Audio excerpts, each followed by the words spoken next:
Welcome to the $1 Billion Podcast, a weekly show about the entrepreneurial journey and making it big in any industry. We're your hosts, Joe White and Kane Daniel. Welcome to the $1 Billion Podcast. I'm your host, Joe White, along with my partner in crime, Kane Daniel.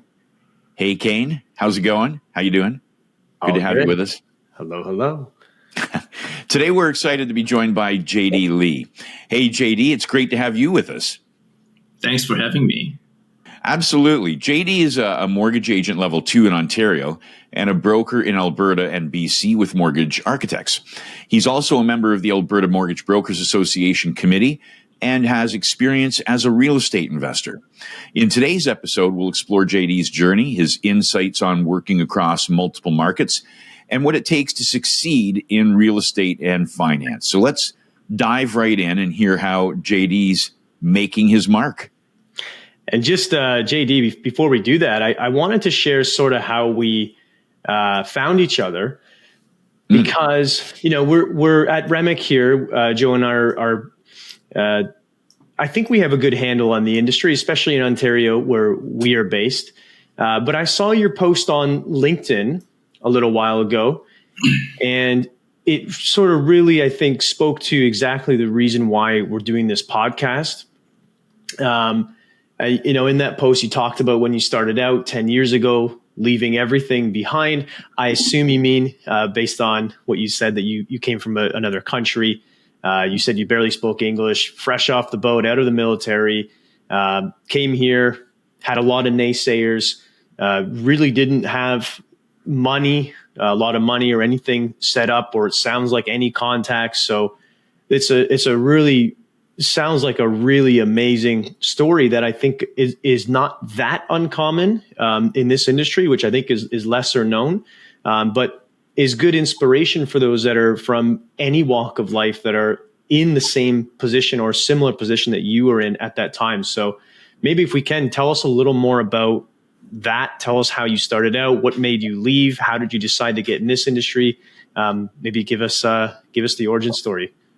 Yeah, absolutely. I was actually majored in kinesiology back home, and I had this opportunity to visit Canada and travel around and work and make money, make new friends and stuff, right? So I actually came to Canada probably 2014.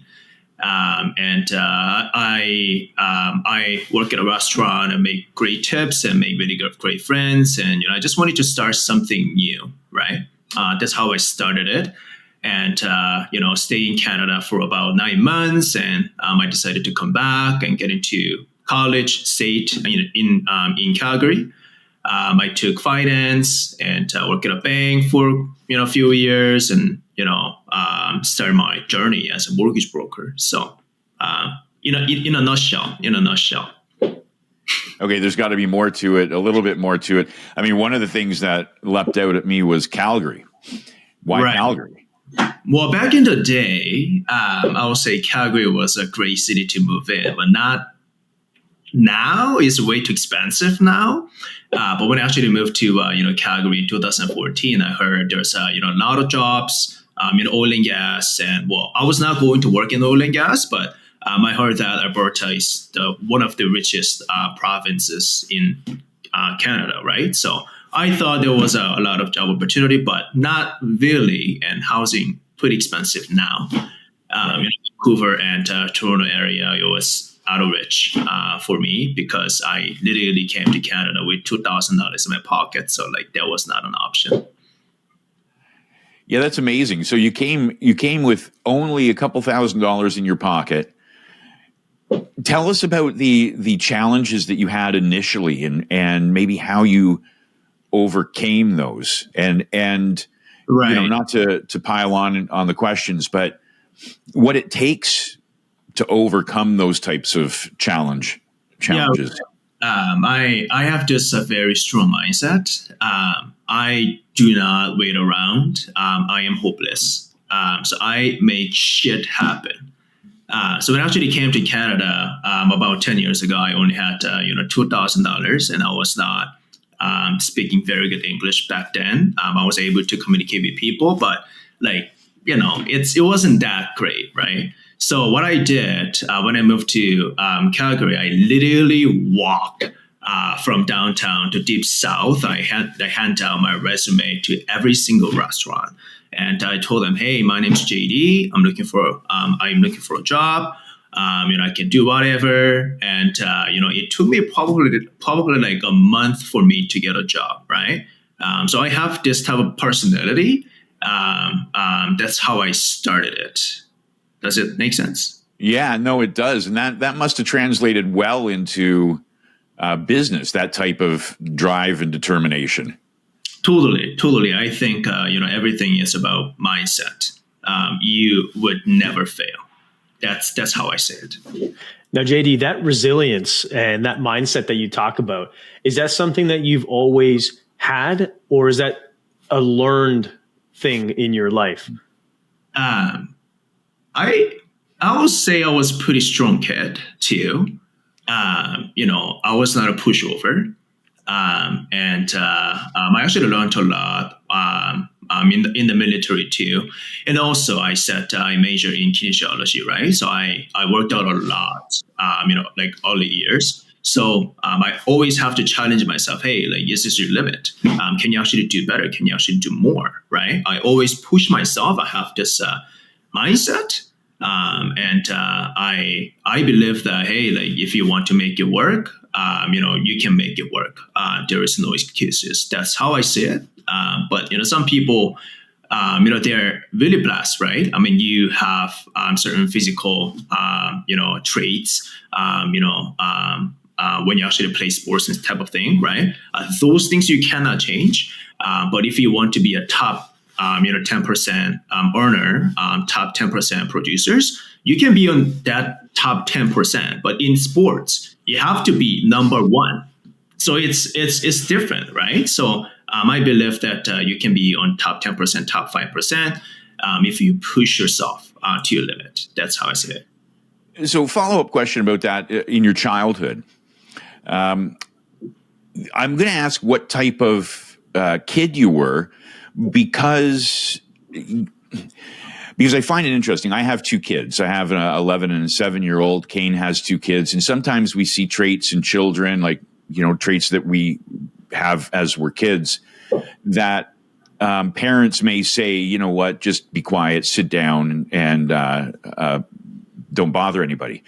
Right. But those aren't necessarily the traits that, if you're that way, those traits don't necessarily serve you well when you get older. You sit down, be quiet, and don't bother anybody. Right. So, right. What kind of kid were you? Were you the type that was outgoing, constantly getting on your parents' nerves, and now you just took that resilience and drive into your adult life? Yeah, right. So I am not quite agreeable person, if that makes sense, and I love debate. And I actually got myself in trouble. Even right now, I argue with people all the time.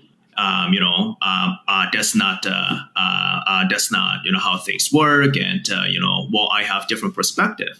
So I love sharing my own perspective, and I believe that sometimes that get me in trouble. However, people. Well, my strategy is to attract the right audience. So I don't really care about haters. If you hate me, that's totally fine. I'll make you hate me more. That's totally fine. So I just focus on the right audience and attract those people. They want to work with me. That's how I see it. And as a kid, I always talk back, right? And back home there is hierarchy, and if you're older than me, that type of thing, then I have to treat you differently. Then I don't believe in that. If you're 50-year-old, that's totally fine. Okay, I'm 33. Okay, we can be friends. We can have conversation. That's how I say it. But back home, not so much. If you're older, you just have to do what I tell you to do. That type of thing. Mm. And that didn't sit well. You had a bit of a rebellious nature to you. Well, totally. So in the military, you kind of have to suck it up. Right. So I learned a lot of patience. But again, I always been like that. So I cannot really change myself. Even mortgage community, I always argue with people. Hey, like I don't think that's the right way. You could be right, I could be wrong, and I could be right, you could be wrong. So I'm not afraid to share my thoughts and perspective, and I am willing to be criticized if they have valid points. But if they're just making some stuff up just to attack me, then I'm not gonna just sit around and just be quiet. A discussion is definitely important. I think this is how issues get solved or consensus is made. So it's especially if you are being respectful, if everyone's being respectful, it's good to debate. I think it's good to have differing opinions. That's really the sort of start of having a solution, as I mentioned. But JD, I wanted to ask. What I'm hearing, Kane, is that my kids and your kids are going to be very successful. Yeah, that's right. Yeah. Very successful at arguing. And having and the resilience to keep going like an Energizer bunny forever and ever. And ever. Yeah. And that kind of leads me back to JD, because I wanted to ask you about. I mean, we talk a lot about motivation and resilience and being disciplined. I'm wondering for you, was there or is there is there something guiding you to that? Like going to the restaurants and walking every day to these restaurants, dropping off your resumes, that drive, where do you think that comes from? Like, what do you want? Like, what's the motivation behind all of it? I gotta eat. I gotta survive. It's a strong motivator. Yeah, right. Well, like I said, I learned a lot in my early years, and I always push myself to my limit. Right. So I do not compromise, if that makes sense. And that's a testament to your success, right? Because not everyone will push harder when they're faced with adversity. A lot of people will, unfortunately, kind of curl up and not push harder. But in your case, you went out there, you were pounding the pavement when things were tough, and that's why you are where you are today. That's a great testament to your character. Yeah, totally. Even right now, I have about 12 to 13 deals closing in October. But I have nothing for November and December. I know that it's a slow season, but whenever I have nothing to do, I try to generate more leads and answer more questions on social media. I do everything, so I don't just sit around and just wait for opportunity just land on my desk, if that makes sense. So would you say that your sphere of influence, your social network, consider you the expert in this area for them? Absolutely. I am. Well, I try to be very active on social media, not as much on Instagram anymore. But sharing your thoughts and perspective, that's my way to generate business too. Because even some BDMs from banks, they reach out to me for help and asking for my own opinion. What do you think about this? What do you think about that? I'm looking to refinance and I have this situation.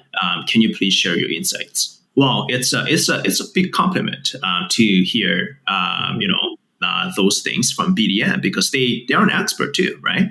And I share my experience and customer journey and everything on YouTube channel, on Reddit, Facebook, just everywhere, right? And people reach out to me. That's how I do it, and I think it's more effective. I am very good, in person, but I think the impact is much bigger if I do that on the social media, because one-on-one you can only meet people one-on-one and you spend 1 hour. But if I can spend 1 hour on social media, I can reach out to hundreds of thousands of people. You just don't want to get stuck in a trap of debating with someone online. I've seen a lot of that. And my wife does that. I'm like, what are you arguing with this person? Like, who cares? What are you getting out of that? Right. But if you're passionate, you might get into those that's like an endless circle. But I wanted to ask you as well, because you mentioned you were did kinesiology and then into the military. and then you got at the restaurant. What attracted you to the finance side? What attracted you to get to the bank and then come into the mortgage industry? Honestly, I wanted to learn more about money. Even yeah. Well, I always interested in making more money, and like at this point, I am not really driven by to make more money. If that makes sense, I make enough money. I actually make more than enough. So I don't really care much. But back in the day, I was really poor and I wanted to learn more about money, how it works, and those type of things. So I thought finance can be a really good path for me to grow. But working at a bank, I quickly realized that it's not going to make me rich. And I was just representing the bank. And I was not really happy with it because they changed a lot of things, and I was really strong in investments, mutual funds, and other stuff. I was doing all sorts of things, right? Opening bank accounts and business accounts and business loans and personal loans, credit cards and everything, right? Investment and mortgages and everything. And I quickly realized, there's a better options out there. And my title is financial advisor, but am I actually financial advisor? I am not financial advisor. I am just a representative of certain bank. And I wanted to give more quality advice. Back then I thought, offering the lowest interest rate is the great, way to win business. And then I thought that was everything. But I start to realize, hey, it's not about interest rate. It's more about service and selling yourself. So I always tell new agents, hey, don't try to sell products. Don't try to sell, rates. Sell yourself. And if you sell yourself, they want to work with you. You can explain, different products and different strategy. But once you have built the trust between your clients and yourself, you're good to go. Sometimes you lose a deal. But again, that just has to happen. Right, but I barely lose a deal over rates, and I know that market is very competitive these days. But I am not losing a lot of deals these days. Let me ask you a question about your time at the bank. Did you find that, and maybe even today, do you find that bank mortgage reps are well trained and well knowledgeable on what they're doing? Not at all.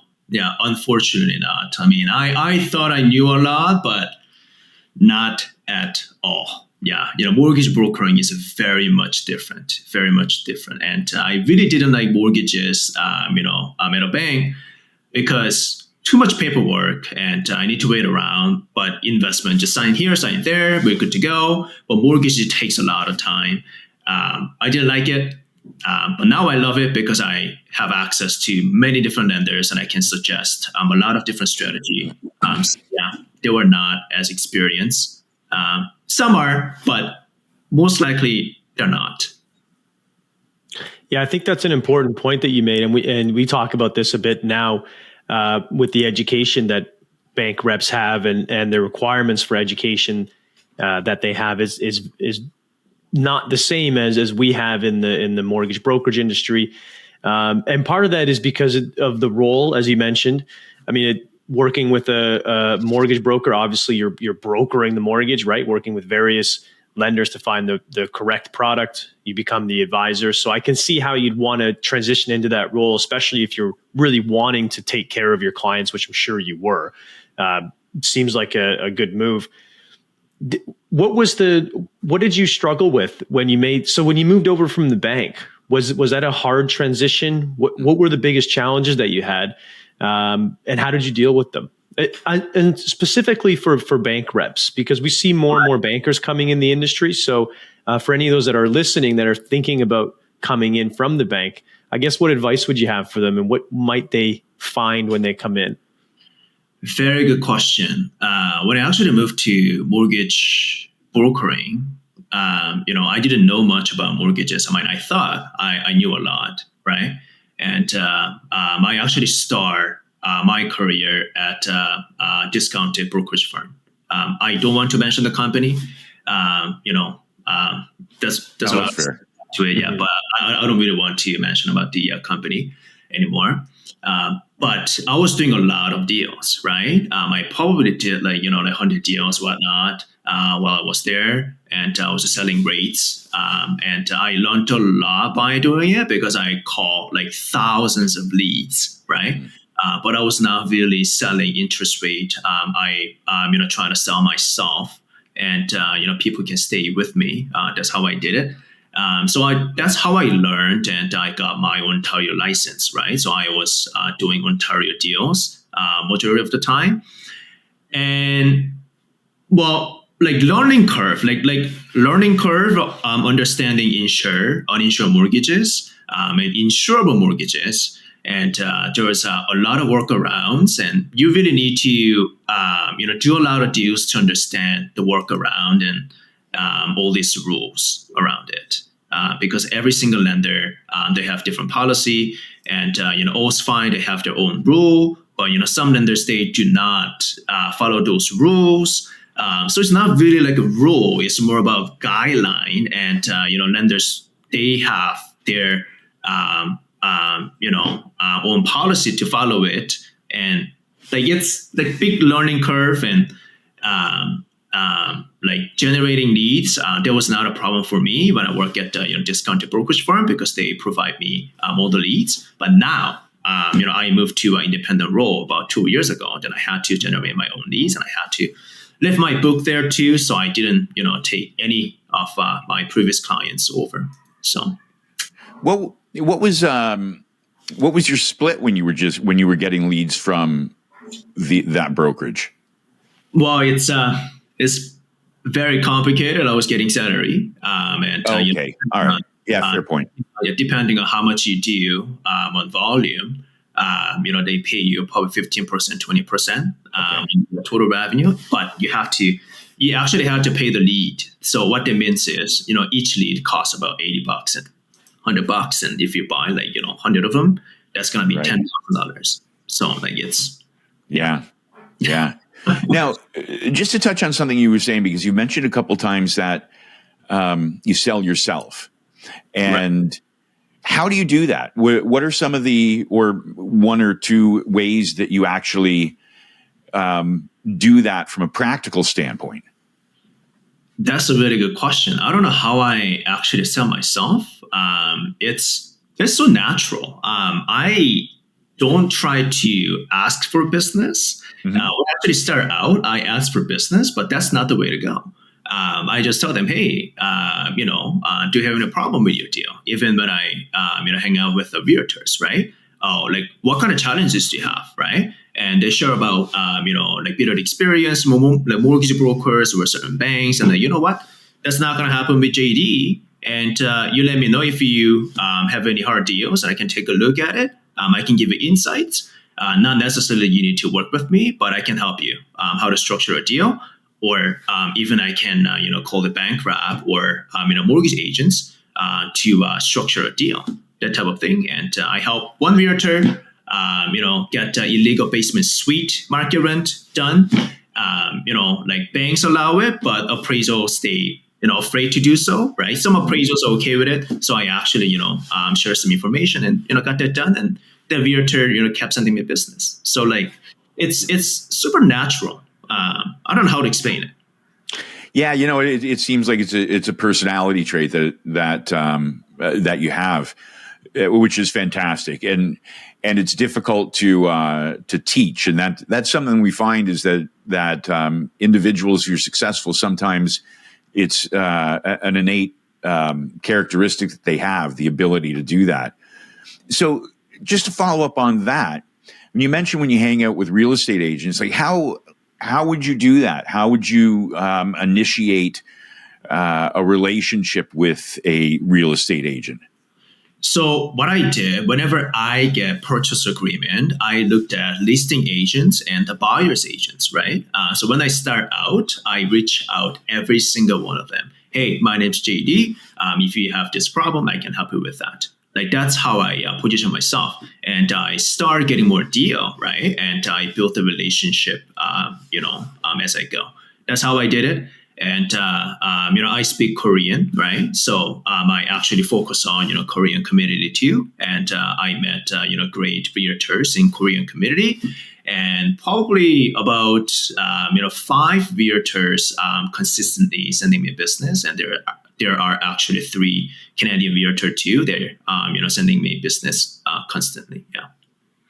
Yeah, it's really good, and I think it really illustrates that it doesn't have to be complicated, doesn't have to be a difficult strategy. Sometimes just picking up the phone or going and visiting, and especially if you have a good personality and you understand maybe where their pain points are going to be before you even pick up that call. You understand that it's not about, as you mentioned earlier, it's not about rate, it's not about even fees, because you start competing with those and then you lose on those. So it really becomes about your value to them, your value as an agent, as a human. I think that's really, I think what you're saying is like your personal brand and focusing on that and focusing on your values. So really strong advice there. I wondering on that, if you see your role changing in the coming years with the emergence of technology and automation. Do you see the role of the agent changing at all? Maybe, I don't want to answer for you, but perhaps you might find more value in those personal relationships as technology takes care of a lot of the hard work. But interested to hear what you think about that. So I try to stay humble, but I have this mindset. Nobody can compete with me. That's how I say it. Even AI, just anything, any automation, they cannot compete with me. And I believe that there is no competition in this industry. What do you mean by that? How do you mean that can't compete with you? Like what is it about? I am not replaceable. And whenever clients ask us a question, what do you think about fixed rate? What do you think about variable? Well, ChatGPT can give an answer and pros and cons and whatnot, right? But I am the person that can truly understand what they're going to do in the future and what is going to be right for their family, friends and family, right? So how do you feel about fixed rate and how do you feel about variable? Then okay, like I want to go with the fixed rate. And I don't just say, okay, that's a good idea. I tell them, hey, have you considered 5-year variable, right? Have you considered this plan, right? But ChatGPT, they are not able to offer this type of service, right? And, I have, prepayment penalty buddy, Matt, and I can give a really good quality advice on prepayment penalty too, and how to help them save more money. And also, I'm a real estate investor, right? So I teach my clients how to expand in a rental portfolio, and I share my story with them. I tell them, hey, all of my bills are being paid by rental income, right? Do you want this, right? So that is not replaceable. I've always found real estate investing fascinating, and a lot of the issues that real estate investors have now is being a little upside down on their monthly income because rates went up. So maybe tell us a bit about how you got into it and your thoughts on real estate investing. Right. I'm not going to share too much about my personal finance. Sure. But the way I see it is you really need to find a good deal. I don't really care much about interest rate because one of my rental property interest rate is 6%, and I got that done with the B lender. But it's cash flowing very nicely. I am making about $1,000 per month. Wow. So it's not passive income per se. You need to deal with a lot of issue with the tenants and everything, right? And you deal with them directly, or do you have like a management company that deals with them? I do deal with them directly, and it's very tiring. And I actually start to think, hey, like, do I really want to keep my rental portfolio anymore? Because right now my income increase, like $1,000 is pretty good, right? But the time management is also another thing as a business owner, right? So But again, I always tell my clients, if you're making, under $100,000, if you can purchase a property and they can generate $1,000 per month, they can help you a lot, right? And if you have 4 to 5 of them, and it can be really good, retirement plan as well. So I pitch these ideas. It's not about just getting just one mortgage transaction done and make quick commission and go away. I try to keep, relationship with my clients. Yeah, that's fantastic. So do you find that people are open to that when you're talking to clients about maybe having a principal residence and a rental as part of their overall portfolio? Do you find that most people are open to that? Well, I just suggested, right? Mm-hmm. Have you thought about this too, right? And also, clients ask about 5% down payments and 20% down payments. Yes, it's not really applicable in Ontario area, unfortunately, because housing prices out to lunch, right? Mm-hmm. Even in BC, it's not really possible. But in Alberta, I just asked them, hey, you're making great income right now, and I understand that you have about 20% down payments. So have you thought about expanding your rental portfolio, right? Then they're like, oh, okay, I thought about it, but I don't know how to start, right? Well, then I try to explain, hey, you know what?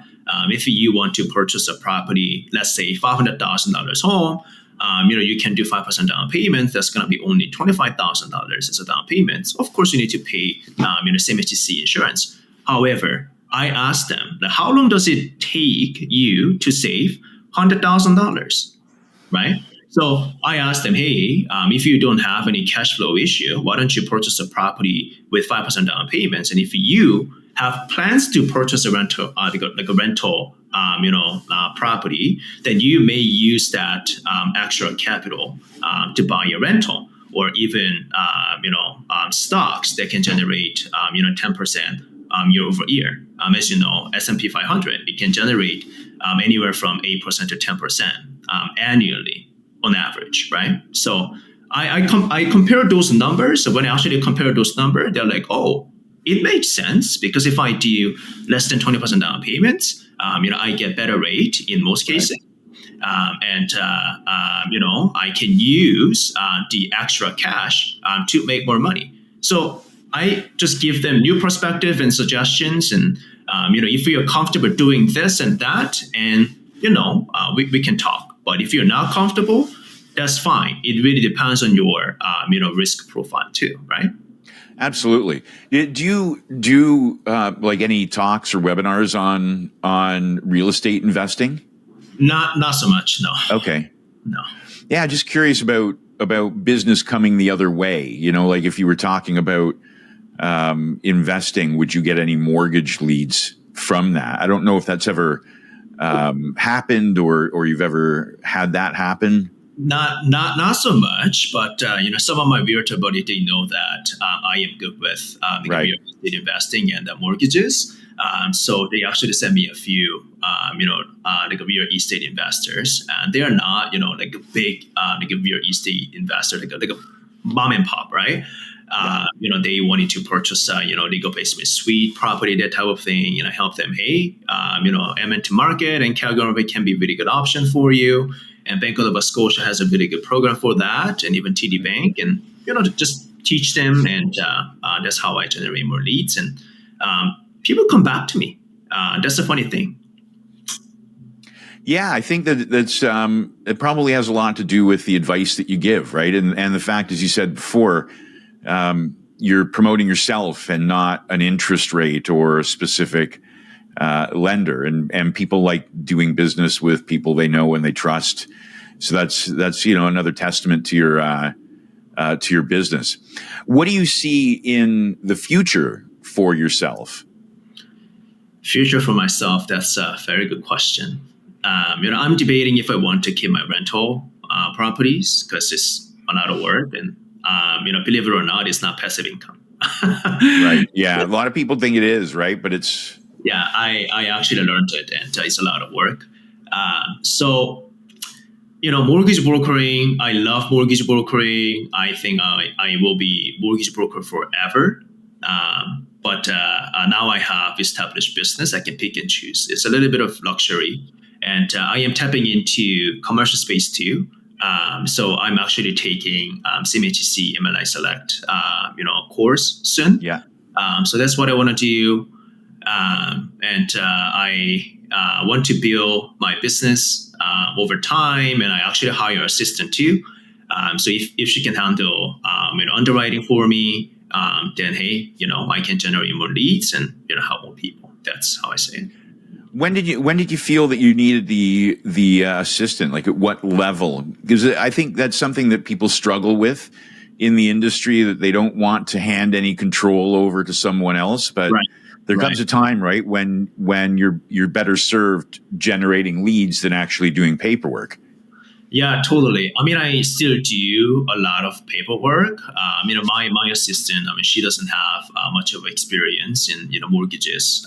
So she's just labeling my documents and going through down payments and that type of thing, right?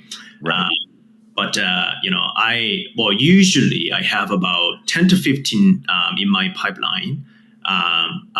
So it's really hard to manage, right? I've been working 10 to 12 hours a day. And if I have 10 to 15 in pipeline, meaning I usually close about 7 to 10 deals in a month, like that's a lot to handle, right? And a lot of broker buddy, advised me to hire assistant, and I've been procrastinating it. But it helps a lot because I hate compliance, and my assistant helped me with the compliance, and that's awesome. Yeah, that's good. That's good. When it comes to advertising and marketing, do you do much of that, or do you focus primarily on social media? I focus on social media, and I have a YouTube channel for Korean audience, right? So I am targeting specific community for now. Right. Although I get Canadian clients, I just focus on my community because it's a little bit easier, in my opinion. And I do advertisement on the Korean community too. But for Canadian clients, I do not advertise. But I thought about it, and I don't have much time to start YouTube channel for Canadian clients right now because I'm working so much. But once I have more free time, and I probably opened another YouTube channel for Canadian clients. Okay. A lot of people that might be watching this and not in the industry right now, considering coming into the industry, now they can see from your experience that it's not an overnight success. It's not easy. You have to put the work into it. But what you mentioned that you're going to be a mortgage broker, for the rest of your career. What is it that makes you think that? What do you like about the industry that much? I love mortgages. It's really challenging to deal with people sometimes. But I love numbers and I love mortgages. It's amazing. And meeting all these successful mortgage brokers too is very inspiring. And I noticed that they're really cool. Mortgage brokers and lenders, and I just love it. It's a good community as well, right? The people in the industry are tend to be really, really nice and fun to hang out with for the most part, and giving when it comes to knowledge and advice. Yeah, totally. And what I like about mortgages, you are putting pieces together, and you have to package it nicely, and you have to present it nicely to the lender, and you basically sell the deal to the lender. Right. And everyone, underwrite the file in a different way, right? So I think that's the beauty of it. There's thousands of solutions to one problem. That's what I like about mortgage brokering too. Oh, I never thought about this solution ever, but you actually got this deal done with XYZ lender. That's amazing, right? So I love the part, again, back to my childhood. I always, love discussing, over certain things, right? And sharing my ideas and look at things from different perspectives. Like, I think that resonates with my personality. Yeah, for sure. Now, you also mentioned something I wanted to touch on. You mentioned about on the commercial side. So what piqued your interest in doing commercial mortgages? So commercial mortgages, not specifically, I was setting a multifamily. Okay. Family, if you do like $5 million or $7 million, it's. I just want to be very honest with you. It's less work, and those people understand the business, and I think it's much much easier for those investors to understand my position too, because first-time home buyers they do not fully understand, and like retail investors are not really exposed to a lot of risk, and they really do not understand the whole process. But investors that really tapping into commercial space, they understand, right? And I never really been pushed back, charging a fee on the B side or anything like that. Mm-hmm. But even commercial financing, they understand there's a lot of work behind the scene, right? Right. Even multifamily, some brokers charge 1% or 1.5%, 2%, right? So imagine you do $5 million, multifamily project. If you're making 1%, that's $50,000. It's great income, and I'm helping them, succeed, right? That's one of the reasons, and I want to have a few CMHC MLI Select project for myself too in the future. So that's another thing. That makes sense. And you're going through CMHC. They have a training program for that? I actually bought a course. Okay. From former CMHC multifamily underwriter. So nice. I'm actually taking that course on October 18. Fantastic.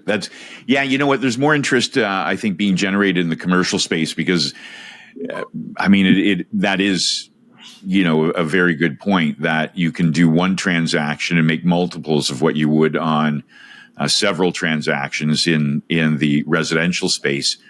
The challenge is always if a deal falls offside, right?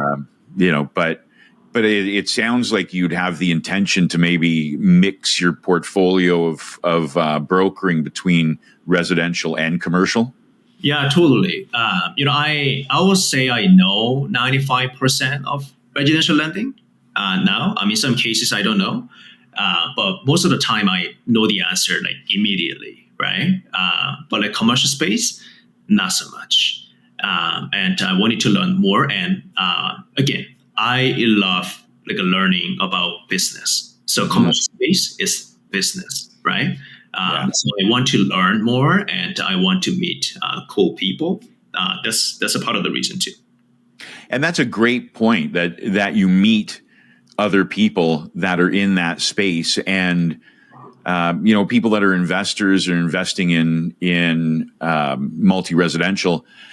They also, in many cases, have their own properties, and they get to trust you and may want to do their mortgage with you, or may want to invest in some private mortgages. So it's definitely a good move, expanding your network, especially with high net worth individuals. Right. I love B-lending too, and dealing with, a lot of business lenders and, stated income program and, helping them with the tax strategy and everything. Right. So, commercial space, 100%, same logic. Right. So I wanted to learn more about business and, meeting new people. That's great. Now, just one, I think maybe last question in regards to how you use technology now. What is your technology process? And some brokers do this differently. They'll say, I get an inquiry by phone, then I'll go out and meet with the client. Others will say I get an inquiry by phone or some other way. I'll point them to my online application. What does your process look like? So I'm really old fashioned. So I use Excel for CRM. And, everyone talking about all this CRM and everything. But my question is, how many deals are you actually doing, using CRM, right? So I think Excel is just perfect. If you do a lot of deals, and you can probably use a CRM. And I think I need to tap into CRM system because my book is getting bigger and bigger. But when you start out, not so much. It's not that important, right? Getting the deal done. And Shell is a CRM system, depending on how you use it, right? Yeah, totally. It's all about how you use it. It's not about the system itself. So I use MacBook and Microsoft Outlook, right? And I have a phone conversation and send them a application link. They fill it out and collecting documents, and that's how I do business. I don't know how I can explain better, but I get it. No, that's pretty straightforward. It is. It's a little bit different. Before COVID, most people were going out to see their client in their home or at an office. And now it seems like people have kind of been trained a bit to at least accept the online application process as part of, the standard process for getting financing. 100%, because when I work at TD, I never imagined, doing a mortgage and not meeting people in person, because it's a big chunk of money, right? Yeah. And how can I actually trust someone online? And once I actually start doing online application, you know what? It's not that hard, really. And at the end of the day, they have to meet with their lawyer, and the lawyer is going to confirm everything. So it works pretty well. And I am too busy right now. And I tell my clients, hey, if you have to meet me in person, unfortunately, I cannot accommodate that because once I step out of my office, I work from home, but once I stay away from my desk, my existing clients, they are not getting service right. So if you are my clients, I want you to be serviced, and I want to make sure you get the answer within 30 minutes, max 1 to 2 hours. So okay. Yeah, so I tell them, and if they're not comfortable, you know what? Unfortunately, I cannot, and you're more than welcome to find another broker. That's how I position myself. All right, that's great. So there are some clients that you don't take, and that focuses you on the business model that you have and keeps you, I guess, centered on that business model, which is important because a lot of people try to be a lot of things to everyone and end up really losing themselves and losing their business model, and end up failing. Totally. I think there's a trade-off. I am really good with in-person meeting. So I think, I could have, earned more business. But again, at the end of the day, this is my process, and this cannot be done under my process. I have to pick the poison, right? And some people don't really like my approach. That's fine. It's my business, and I run my own business the way I want it. And that's the beauty of being in this industry, right? You get to choose the way you want to run your business, and you're not being told by somebody that you work for, this is how you're going to do business. You get to choose what makes you happy and how you want to run your business. And you know what? It's been fantastic. I've really enjoyed our conversation. Unfortunately, Kane had that blue screen of death and dropped off. Technology is sometimes a double-edged sword. But JD, it's been an absolute pleasure sitting down with you today. And I can see why you are enjoying the success that you are. So we wish you continued success, and would love to touch base with you again in the future and see how that commercial arm of your business ends up going. Absolutely, Joe. Thanks for having me. My pleasure. Thanks, JD. All the best. Thank you. Thanks for tuning in to the $1 Billion Podcast. Make sure to subscribe to the show so you never miss an episode. For more in-depth entrepreneurial insights, follow us on social media, and for more info on the show, go to billiondollarpodcast.com. See you next time.